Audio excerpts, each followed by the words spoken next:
Good morning, everyone, and welcome to Shared Purpose Over Silos.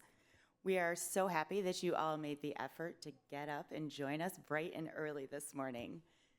This topic feels especially relevant for the group that we have here at Mackinac, business leaders, nonprofit, and public policymakers, because we know that lasting change rarely happens in isolation. When organizations work across sectors to coordinate around the full needs of individuals and families, we can reduce barriers, strengthen communities, and create more durable pathways to opportunity. Our discussion today goes beyond individual programs. It speaks to how we design systems that are more aligned, more effective, and ultimately more equitable. The insights shared here have important implications for how we think about policy, investment, and cross-sector collaboration moving forward. At Delta Dental, we're proud to sponsor this session because we understand that the factors influencing health extend far beyond the dental chair. Stable housing, economic stability, behavioral health support, and strong community systems all shape a person's ability to care for their overall health, which of course includes oral health. If someone's worried about where they'll sleep, how they'll support their family, or how they'll access services, dental care may understandably fall far down their priority list, if it even makes the list at all. That's why we invest in partnerships that address the social determinants of health and support whole person, community-based solutions that can improve outcomes not only for individuals, but for Michigan as a whole. We're fortunate to be joined by a distinguished group of leaders doing this work every day. Our moderator, Margaret Trimmer, is Vice President of Strategic Partnerships for Delta Dental of Michigan, Ohio, and Indiana, where she leads marketing, public relations, internal culture, and corporate philanthropy.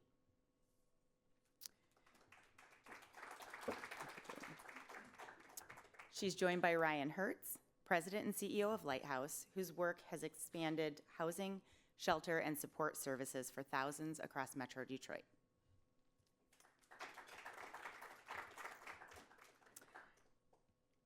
Aubrey Macfarlane, President and CEO of Volunteers of America Michigan, is a longtime leader at the intersection of healthcare, housing, and human services. And last but not least, Sean Defor, President and CEO of MiSide Community Impact Network, who's led innovative, integrated approaches spanning behavioral health, housing, economic stability, and early childhood programs.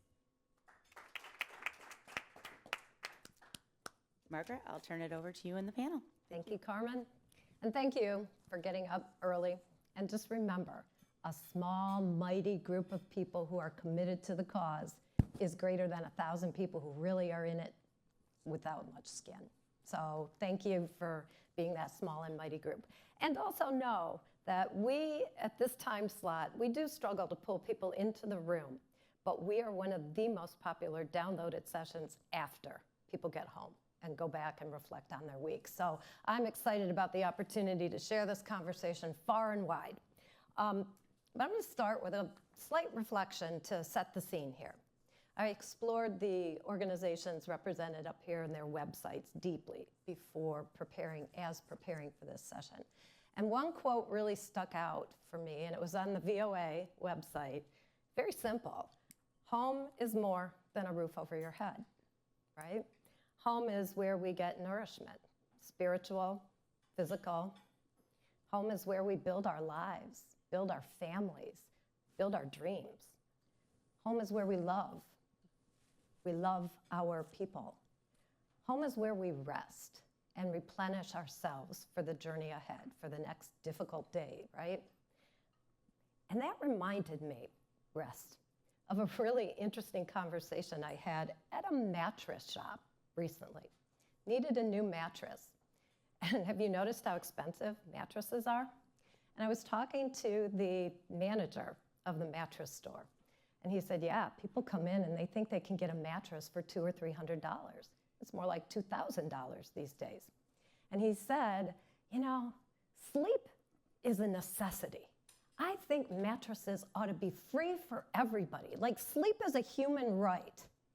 And I thought, this is just an average guy in an average job who understands fundamentally what it means to succeed and what some of the necessities of success actually are. A good night's sleep, right? And a home and a house is fundamental to that. So today we're talking about silos and those who operate outside of them. The three people represented here today don't work in silos, and that's why their work is so extraordinarily unique. We've spent decades building systems based around categories: housing, food, mental health, etc., as though people live in boxes, categories, or silos, and they don't, right? They live holistically. So today's conversation is about what happens when organizations stop asking, well, what program do you qualify for? And start asking, what does this person actually need to thrive? So opening question for each of you. The title of this session is Shared Purpose Over Silos. And before we dive into solutions, what's broken about the siloed approach? What are people actually experiencing when our systems fail to connect holistically? Sean, let's start with you. Yeah, thanks for the question. So I always say that people are not one-dimensional, and neither are their problems. And part of what brought two nonprofit organizations together to form MiSide in 2023 was that we kept seeing people showing up with the same core set of needs over and over and over. Behavioral health and healthcare issues, access to affordable, high-quality housing, neighborhood safety and stability where they lived, the ability to increase their income so that they were earning a living wage. And we decided that we couldn't continue to just treat problems, we had to actually treat people. And the best way to do that was to see the person that was sitting in front of us, understand their full collection of needs, and then make sure that we are providing services to meet all of those needs.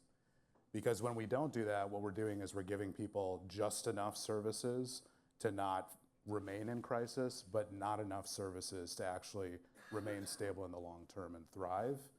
And when we shortchange people, we're also shortchanging the communities that they live in, so this will continue on in perpetuity.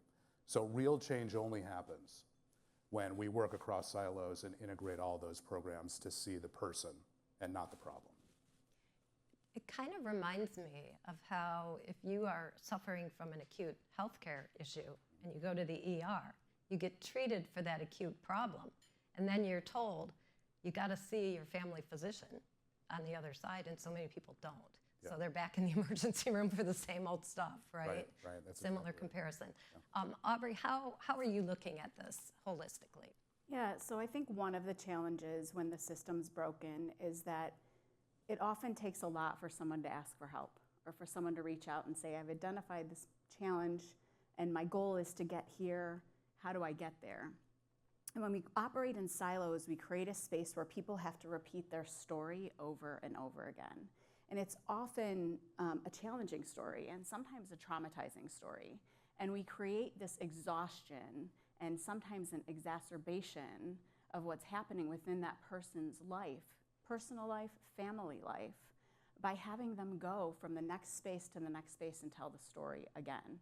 And so similar to Sean, we've created programs where we're bringing people together. One example is we are doing these projects in the city of Detroit where we're bringing everybody who touches a veteran who's homeless, right? So Secretary of State helping them to get driver's license, landlords, the VA, mental health providers, anybody who can service this veteran to one space so that when the veteran says, I need help, they can only tell their story once, and then that case management person is going to help them take through the chain.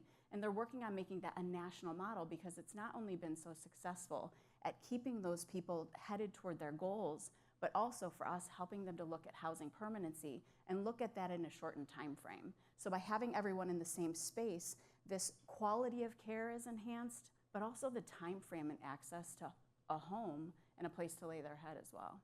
How hard was it to make that shift, to pull everybody from the service space into the room at one time? How hard? So it wasn't that difficult once relationships were built. So we had a leader who built great relationships and pulled everyone into a room to say, where are the gaps? What is the problem? And how can we collectively solve that? And then I think the first event, people probably questioned how successful it was going to be. But when we saw changes in the time frame in people accessing housing, changes by 90 days in some spaces. Sometimes we were turning around people within a week to get access to housing. People were really sold on the idea. So it takes being able to really show the data and the ROI to these projects, and then people are fully bought in. Ryan, when we've talked about this conversation this morning, and I said, it's about wraparound services, it's about breaking down silos, you said, wait, I thought we were talking about housing. But then you said the word proximity. Talk a little bit about how the silos don't exist if you look at things in that proximity, through that proximity lens. Well, first, thanks for having us here, Margaret, and bringing together such a great group of folks. And I really appreciate the opportunity to talk about these issues. I think one of the things that we all have in common with each other is that we are organizations that probably were not originally, in fact, I'm pretty sure, originally organized around the issue of housing. We're here together because we all touch housing, but none of us were organized around the issue of housing. All of us were organized around serving the needs of people for whom not just the system of service for acute situations was broken, but for whom the broader economy was not meeting their needs, and the people for whom failings in our system caused them to need to seek our assistance. And as all of us, apart from one another, MiSide, I believe, starting with mental health, VOA, I don't even... Start with veterans. Well, that would make sense. And at Lighthouse, starting originally as a food pantry, that as we look upstream, all of us landed on housing. So while it's true that you can't look at housing as an isolated thing to solve for housing, housing is a really strong leverage point when you look at what fails people. There's a reason we all end up landing on housing. It's because as we continue to look upstream for the people that come to us for emergency food, emergency shelter, I guess the housing connection there may be a little bit more obvious. But as you continue to look upstream, you eventually hit this issue of housing, having it at all, its proximity to opportunity, to social networks that allow people generationally to overcome poverty, and quality of housing. To your point about being able to have access to a mattress, it's so fundamental, right? To be able to have access to the ability to rest, the ability to retreat, the ability to show up and contribute to the community. And I think that we can't look at it in isolation, but I think we can't understate the significance of poor planning around housing. It seems in a lot of sectors, healthcare, education, and now really helping people who are underserved, that the language tells us a lot about our evolution. So health started with healthcare, moved to wellness. Now we're talking about well-being. There seems to be a need to individualize, and individualize in systems that are trying to deal with masses is really difficult. You talk about, we have to see that person, we have to understand their story individually. How do you do it? That is labor intensive. And wild card question, one that we didn't talk about, but that's been talked about throughout this conference, is there a role for AI to help us sort and streamline and become more efficient in seeing individuals? Aubrey, why don't you start, tackle that one? I think there is absolutely a role for AI, and we're probably a little bit behind the ball with AI. We are looking at a whole person, right? And we are looking at well-being as defining health. And within that, there are different technologies that we can use. We are operating with an organization called Ping Cares that is providing watches for a number of our veterans and our seniors and folks who are living independently. And the goal is, of course, to maintain that independence over time, but this can gather data, analyze data, and provide themes and trends to folks that are in an office doing case management. So it's a trigger to seeing changes in behavior that might be concerning. But I think that we need to look at that direction because, of course, what we're looking at is the intensity of need when you are looking at a whole person is a lot. right? We're looking at substance use, mental health, medical health, physical health, all of the above. And if I look at my life, I could think any day I need a case manager, right? So certainly other folks do too, but that takes a lot of time, which is why I need that. And so if we can use technology to help leverage how to make us be able to serve more people, that's going to be essential moving forward. Ryan, I know you're on this point because when we first met, I met your AI assistant. And this was years ago. Yeah. At least a couple years ago. Hal, yeah. And I didn't recognize, because I'm not like a Star Wars or whatever fan. You named him. Hal 9000. Yeah, right. I should have known, right? That was Different a movie, reference. but But I'm talking to Hal, and I'm like, what's wrong with this assistant? This is not a human, and it wasn't.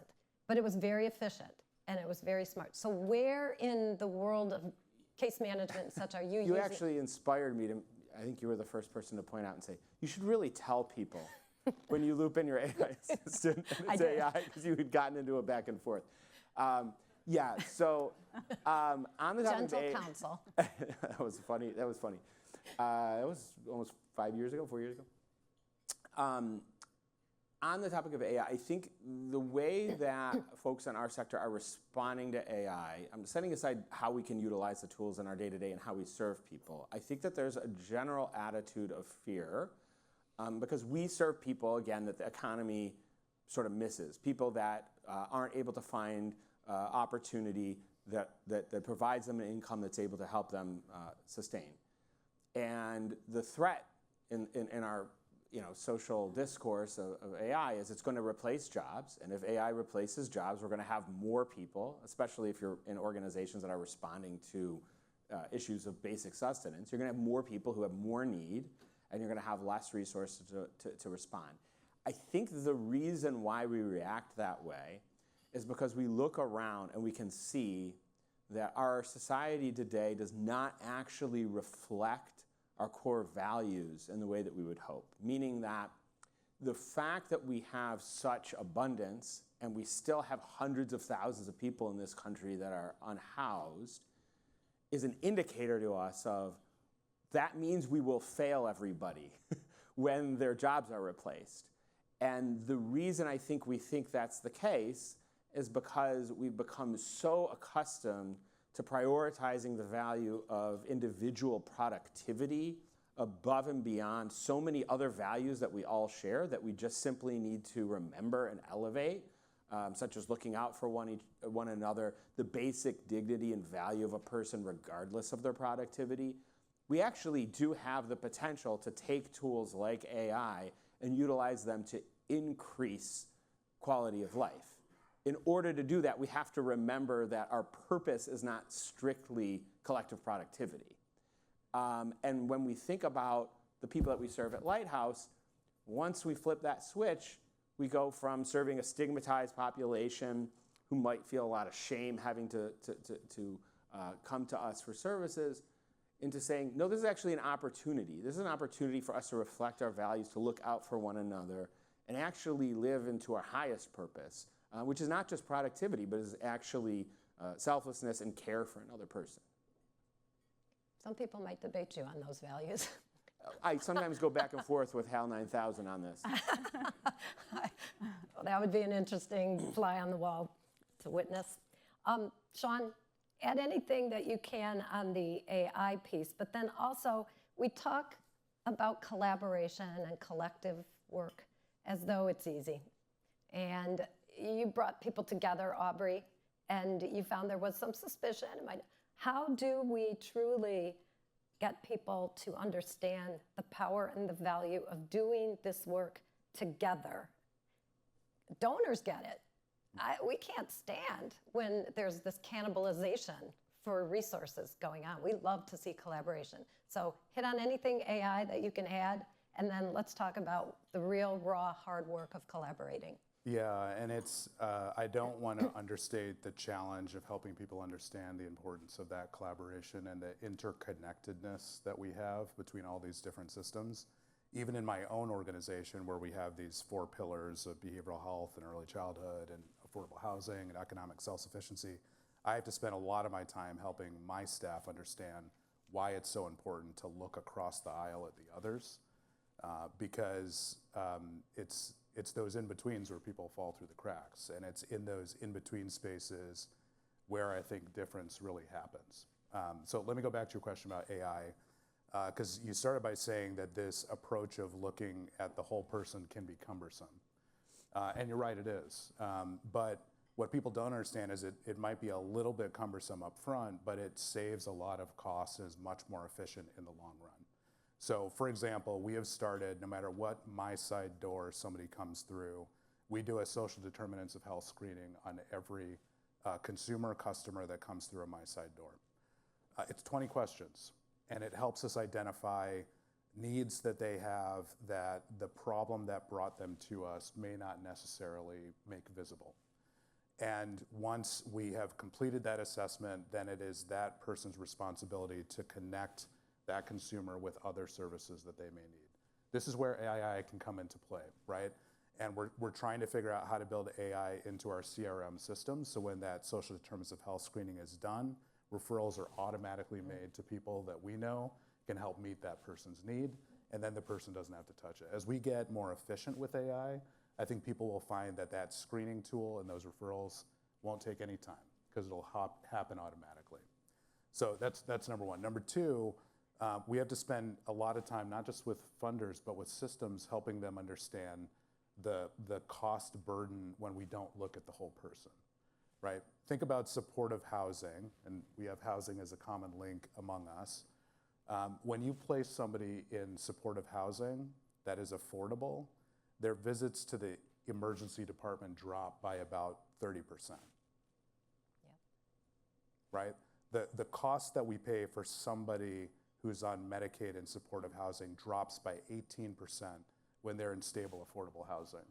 So we had Bob Riney on the stage the other day talking about healthcare costs. We had Superintendent Vitti on the stage in a session talking about the additional expense of educating a child who is living in poverty and who is unhoused, right?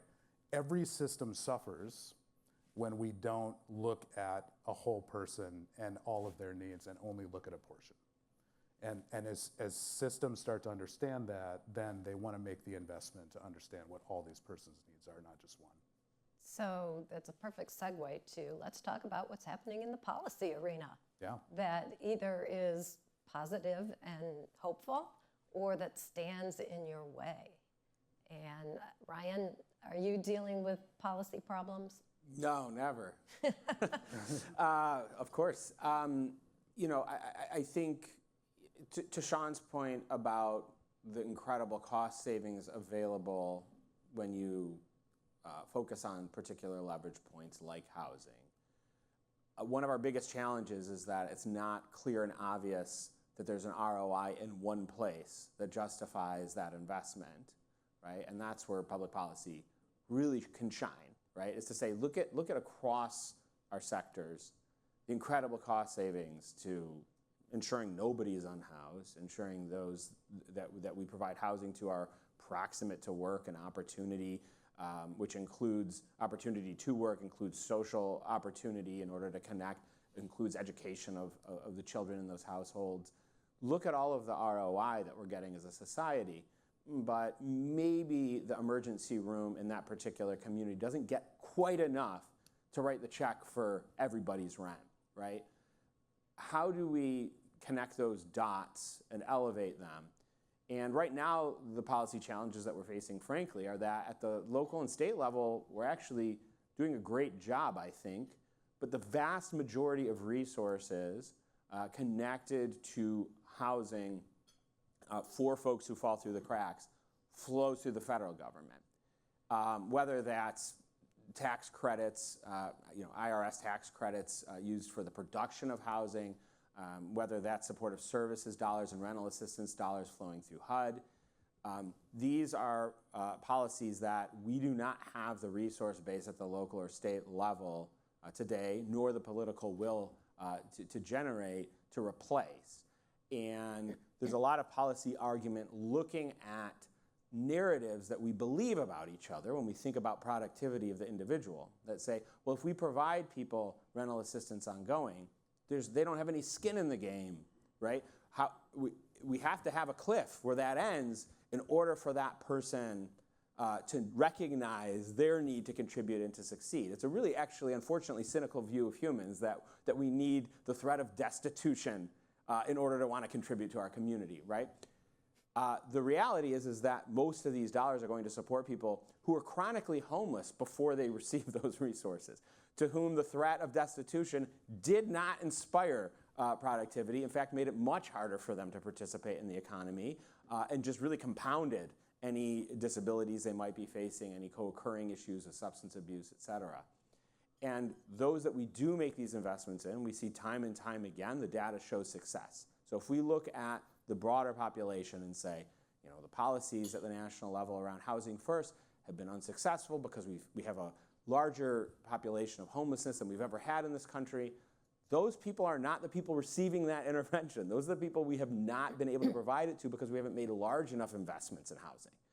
And so we are at a significant risk right now of going very far in the wrong direction if we don't really look at a more nuanced level, what are we going to miss if we say, because we haven't made enough investments to date, let's throw some other things at the wall, instead of really saying, what has worked at the individual level, at the community level, at the local level, and how do we invest in it to ensure that it's at the scale necessary to actually respond to the problem? Policy issues? So let me inject some hopefulness in the policy environment that I see. One is the Certified Community Behavioral Health Clinic model. So we're a large behavioral health provider. There's support for this in the House and Senate, the federal side, and we're a part of this model. What's great about the CCBHC, Certified Community Behavioral Health Clinic, is it's an integrated approach to behavioral health, right? It requires that we provide physical health care alongside behavioral health care, that we serve veterans, that we serve anybody regardless of their insurance or lack thereof. Basically, there are no barriers to getting treatment when somebody needs a mental health support. And it's models like that that are more integrated that I think we're starting to see pop up in various places that are being supported by policy that we need to continue to advance. Same is true in housing, right? I was in a conversation with somebody yesterday about a state affordable housing credit that will help advance the development of affordable housing in the state. If it's passed, it's being introduced in the House and the Senate in Michigan. And I hope that the folks here will support it, and I hope that it passes, because it's the development of affordable housing and the supports that are built into that affordable housing that allows us to provide wraparound services in proximity to where people are, where it's needed. So I think there's a lot of hope in the policy space, and the more we can see these integrated kinds of approaches supported by policy, I think the better off we're all going to be. We needed that dose of hope. Thank you. You're welcome. Aubrey, with your specific and unique focus on veterans, you serve others, but the veteran piece is huge. What about policy as it relates to our veterans? I mean, we heard Gary Sinise talk yesterday about, you know, his passion and why he's so driven to support veterans. We don't take care of our vets very well. Yeah, it really is a challenge, and there's a current legislative agenda to allow veterans to be assigned guardianship, and it goes back to some of the fundamental challenges that Ryan was talking about. You know, assigning a veteran guardianship because they're homeless really strips them of their independence. And so for us, that's really top of mind right now regarding policy. But I think in the big picture, we're seeing this constriction of funds around permanent supportive housing. There was a threat around veterans that hasn't come to fruition now. There's certainly a threat around Medicaid and introducing work requirements for Medicaid, all around this kind of fundamental misconception that, again, if we reach destitution, people will start to contribute, not really realizing who are we talking, like what is the face of Medicaid, right? It's often people who are working full-time and aren't making a wage, certainly to afford housing, and definitely not to afford healthcare. So there's this misperception that's been linked to fraud, waste, and abuse within the nonprofit arena. And I'll speak to a little bit of a different point than my colleagues, and what can we do as a nonprofit industry? We are not really good about sharing ROI. We're really great at sharing stories, but what that doesn't translate to is if I don't intervene at a whole person quality of life level, the cost to taxpayers is this. And so you see it as an exorbitant cost to help me intervene with this person who has said, I need some support. But if I don't do that, the cost is tenfold. And we don't talk about that. We are busy in the streets, talking to people, trying to figure out what communities need, but don't on the other side show the data and link that to taxpayer cost savings. And so I think in a political forum, we collectively need to do a better job sharing the absolutely fundamental nature of the work that we do in communities.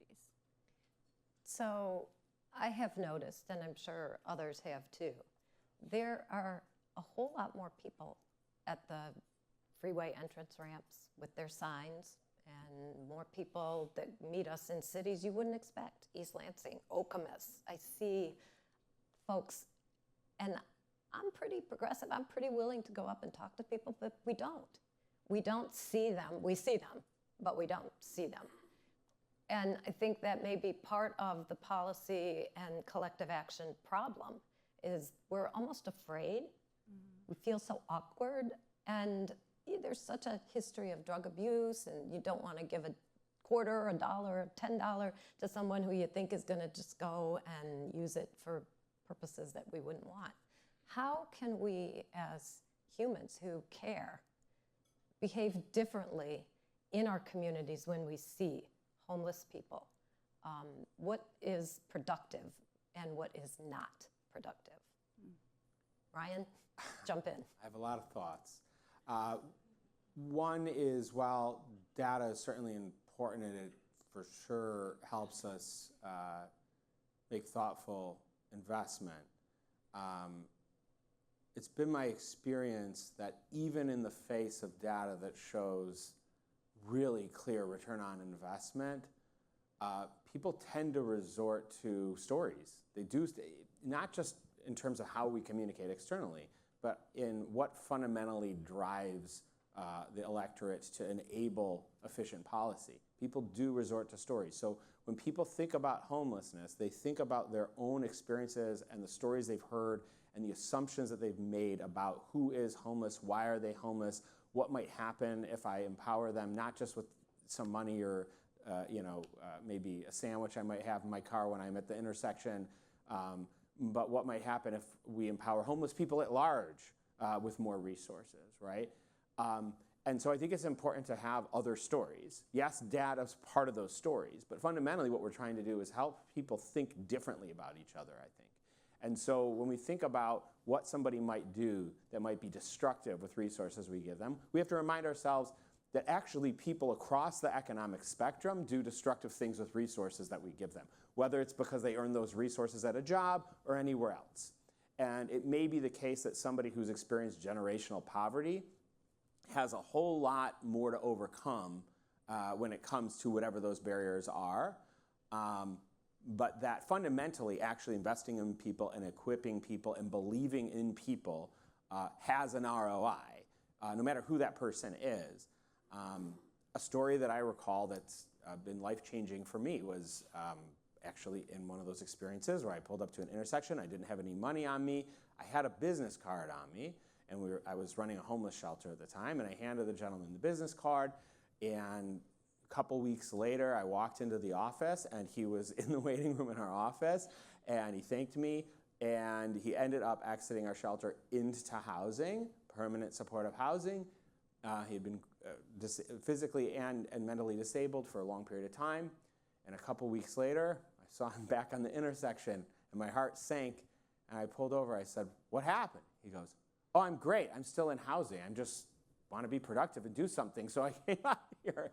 And so we have to keep going, right? We have to, yes, housing, but we have to keep going. We have to help find ways to empower people to have a vocation, not because they're a drag on us, but for their own dignity, for their own well-being, for their own life.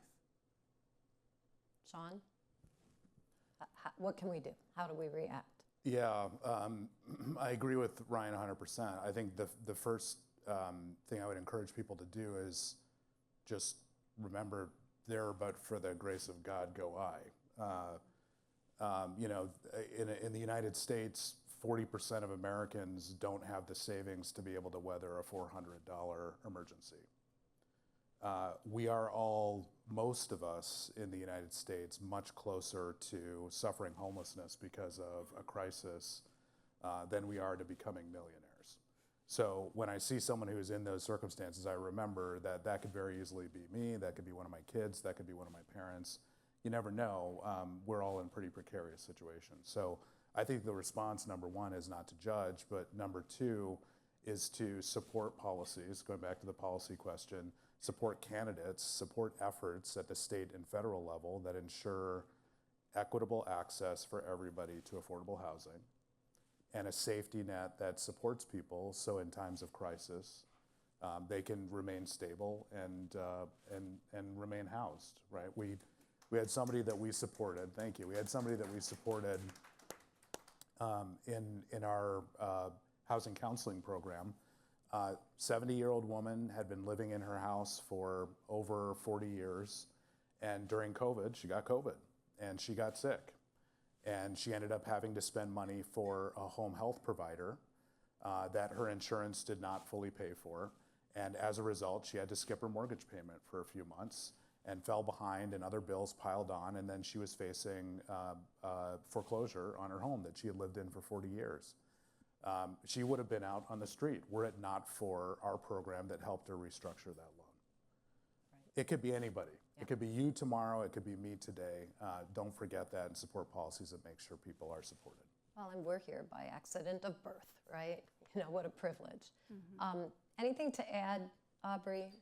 I was going to go the same direction Sean goes. I always start with, you know, you have to remember you are one decision or one incident away from homelessness. And people don't realize that homelessness is really that accessible. It's true. And you know, the stories we hear of people who worked on the line at Ford for 40 years, retired, maybe invested money in something that fell to the wayside, and all of their life savings are gone, and they're currently in our affordable housing sites. We have another gentleman who ended up graduating with his PhD. I mean, these are folks who have life goals. But I think that the way we approach folks is, again, that lens of not judgment, but also knowing that in order to honor a human, we have to honor what their wishes are, right? Sometimes folks aren't ready to leave homelessness, and that's okay. And there are shelter services that can help people stay warm and that can have a few meals and they can take a shower. That's great. There are others who want to transition from that. And so really honoring the human and what their goals are in a relational way is how we're successful in the work we do. So let's fast forward. Let's look at a beautiful world 5 years from now.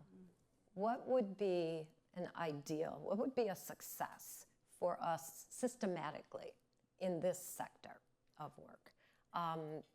Paint that picture. So we've got the promised land and we know where we're going. Aubrey, let's start with you. Yeah, I think convergence of funding sources around a lot of the unique programming we're doing, really having an investment in the dollars to treat a person holistically. So having that conversion of service providers along with the funders, right? We as a system have to look at this from an abundance theory. You know, we all went into this work, and I remember saying in my graduate studies in social work at U of M, like, I want to change the world, right? And my professor was like, oh goodness, she's young and spicy. But I think we can do that by being willing to work on this intersection where we drop our egos at the door to say, we went into this to work ourselves out of a job. So if I'm too focused on my organization only and how I define my work that we do, I'm not going to be successful at truly meeting community need. There are other partners that do pieces of the work better than we do. And so how do we drop the ego at the door to figure out this is the community need, we know collectively this is the solution, and we can only do that collectively together to get to that solution. Ryan? That's pretty good. I don't know if I can follow that. Well, I'm going to actually go back to our conversation about AI and technology for a second and say 5 years from now is actually a really long time when you think about the fact that it was less than 5 years ago that you were surprised by my scheduling assistant, which predates large language models, right?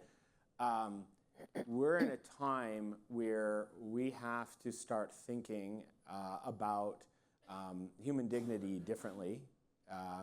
And for a long time, our sector has been sort of corralled into a focus on the concept of self-sufficiency, because the assumption has been that the services that we provide, the assistance that we provide, the assistance that the state provides is in some way only meant to be a bridge towards that person somehow being independent and self-sufficient. More and more, I think, is going to become very obvious that there is no such thing as self-sufficiency. It's an illusion. None of us are self-sufficient. We are all completely interdependently reliant on one another. And what it looks like to have dignity and contribute is going to change very, very rapidly. And if we don't update our assumptions and our value system, we are going to see a lot of people suffer unnecessarily based on those beliefs, just simply based on the belief that a person's economic individual production is their value. That has to change. And so in 5 years, what I'd like to see is narrative change. We have to, I don't know what it's going to look like. I don't think any of us can even remotely imagine what it's going to look like, but it's going to require us to think differently about ourselves and each other. I want to remind you, we will have some time for questions. So if you've got some, jot them down, and in the next 7-8 minutes, we'll be turning to you. 5 years from now, Sean. So I'm looking at the title of our session, which is Shared Purpose.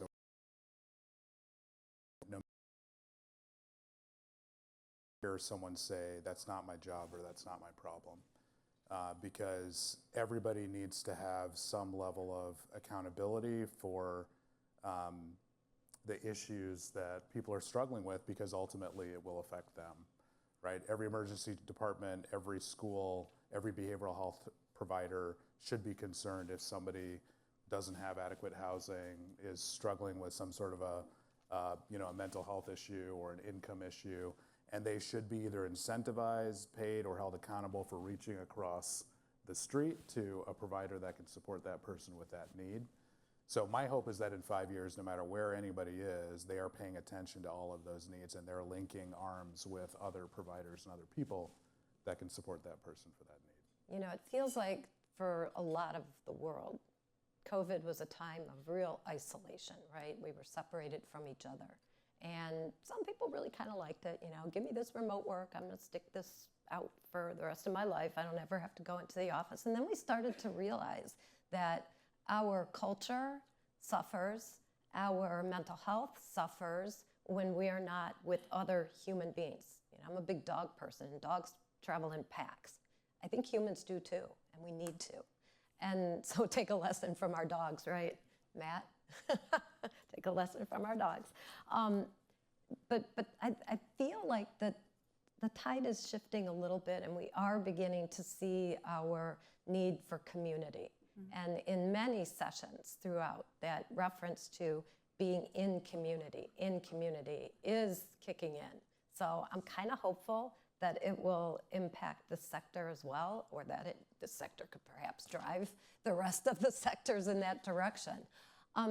Help us out with words, okay? Because there's a shifting language in this arena.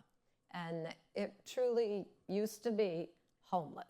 Then we started to talk about unhoused and housing insecure. And a couple people have said to me, it's all euphemism. Homeless is homeless, but it's not. Mm-hmm. Each of those words has special connotation. And it would probably be useful for us to understand what's the vocabulary and what is the power inside of that vocabulary. Aubrey, give it a shot. I use housing insecure a lot because when people think of homeless, they think of the person on the street corner who's sleeping under the bridge. But there's such a huge continuum of what that looks like. So going home to a home that's not accessible, also housing insecure. Not being able to get your wheelchair up the ramp, and so you're trying to scoot up to the door, that's not appropriate housing for someone who's struggling. You might be couch surfing, and is that really how someone wants to live, right? Or is couch surfing really just another part of homelessness, right? That you don't have a home that you own or a place that you know you can call your head in permanency. And so that's why we have different words that we've used over time. Housing insecure, I think one kind of lifts people's eyes a little bit to say, what is that? And allows us to explain a little bit more that, again, it could be you, and it's much broader than someone who's sleeping under a bridge, and that's the connotation we have with homelessness. So it really is the more inclusive language. Brian? Yeah, I think this goes back to stories and narratives, and I think part of the reason we swap out terms sometimes is just because of the stigma that gets attached to a term that then causes a person, when they hear the word homeless as opposed to unhoused or housing insecure, to have a reaction that comes with a lot of assumptions around what to do about it, why the person's in that situation, et cetera. I think it's important to go beyond just what are we calling the person who's been most failed by the problem and look at the whole problem, right? So really think about what's the impact on people who are not unhoused, who are not homeless, that are spending 40 to 60% of their gross income on rent. And what's that impact on their household, on our local economy?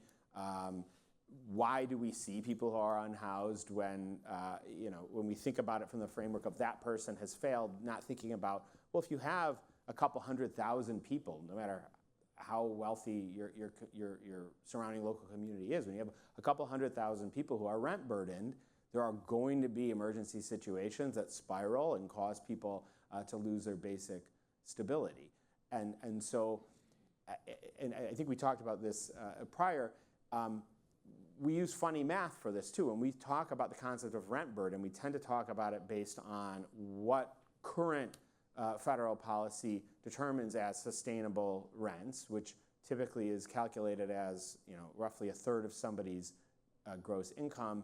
And we don't always do the math of, well, wait a minute, let's set aside only rents. Let's also look at the inaffordability beyond rent, and then think about that when we're talking about somebody who's at a percentage of the AMI that a third of their income isn't enough to pay their rent, that the remaining 2/3 is actually not very much money because you're talking about somebody who's already in that place. So even when you talk about it from the lens of housing, really what we're just talking about is economic strife, and that we aren't meeting people's needs, and we're looking at those pieces of it in isolation instead of de-siloing it and recognizing we're looking at whole people, and we can't expect people at large to succeed when they're so deeply under-resourced. Anything to add, Sean? I think just that the way I would frame it, similar to Aubrey and Ryan's response, is that housing is sort of a continuum, right? And let's start with the assumption that having quality, affordable, stable housing is a right and a basic need that everybody should have.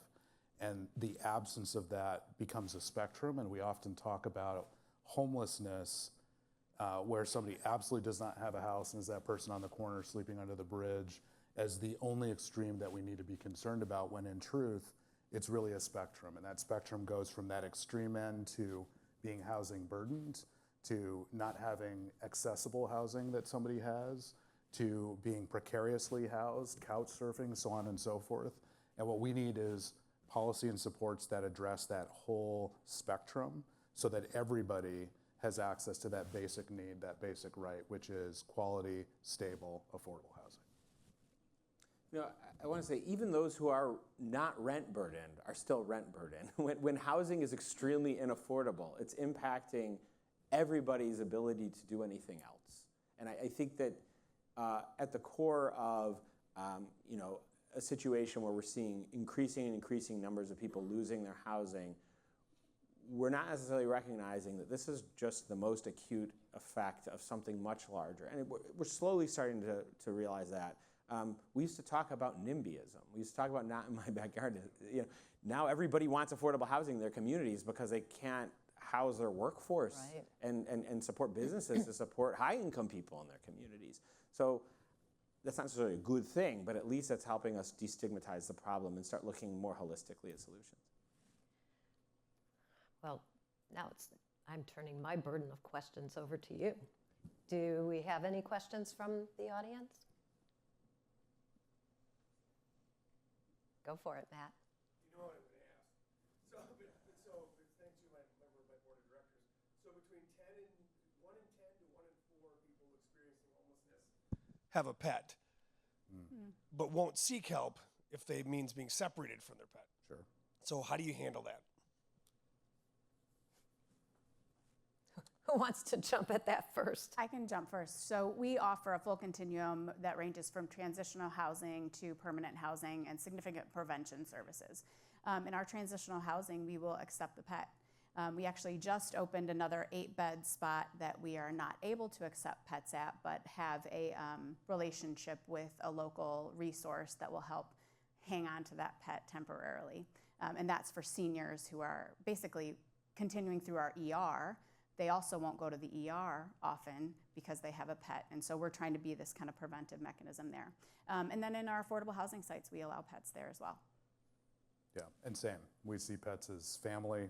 It's critical to people's well-being in a lot of cases. And as you note, it's a barrier to people seeking affordable, stable housing. So we make sure and include pets. I guess I'll just add, check out, I mean, maybe it was last week's Metro Mode article on the collaboration between the Alliance for Housing in Oakland County and Oakland County on essentially trying to remove that barrier and ensuring that anybody who's concerned about what will be the fate of or the future of their beloved pet if they were to enter shelter or other services, that they will be cared for temporarily until permanent housing is secured and everyone can be back together again. See, our belief at Michigan Humane is you got to take care of both ends of the leash. So thank you for that. Yeah. Other questions? Well, I'm going to ask one final question. And I think in the spirit of a group of people who want to go home with their to-do list and action items, what is one thing you would ask of this group to do on the other side of this conversation? What one thing can they do that would help you and help this issue the most? And I'll work my way this way, starting with you, Ryan. Oh, boy.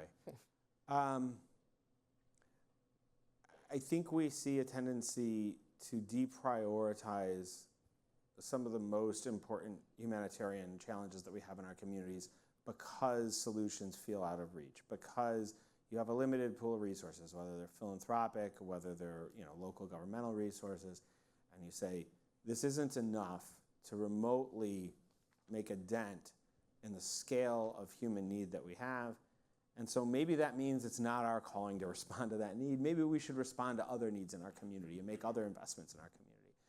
And the problem with that is it compounds. And when everybody's thinking that way, we're even more deeply under-resourced to respond to human needs. So I would just simply ask those in the room to keep humanitarian needs, keep hunger, homelessness, and the most basic needs of your neighbors at the top of your priority list. And reach out to local organizations that are working on those issues to say, how can my resources be leveraged? Maybe I don't have the resources to respond to what I view as a scale of the need, but if I could provide you with some resource, how might you be able to leverage that resource to do more for people?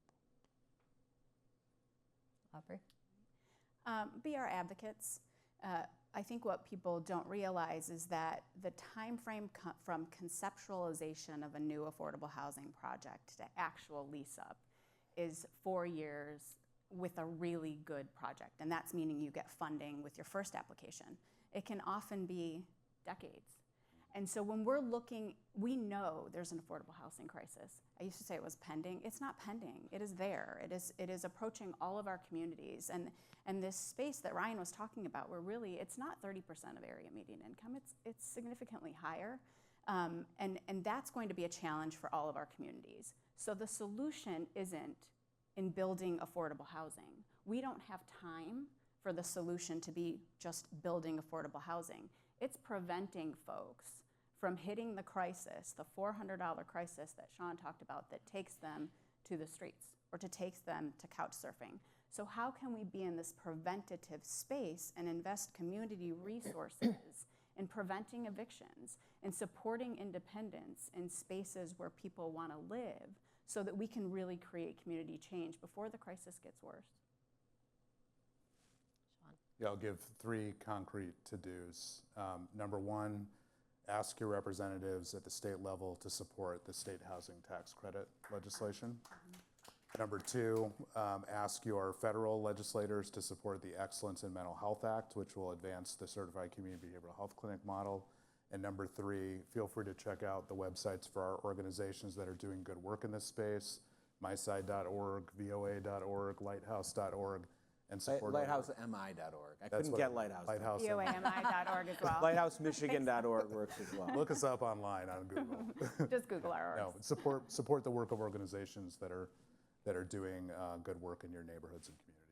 Perfect note to end on. You guys are great. I so appreciate what you're doing in our community and for humanity. Thank you for being here. Thanks, everyone.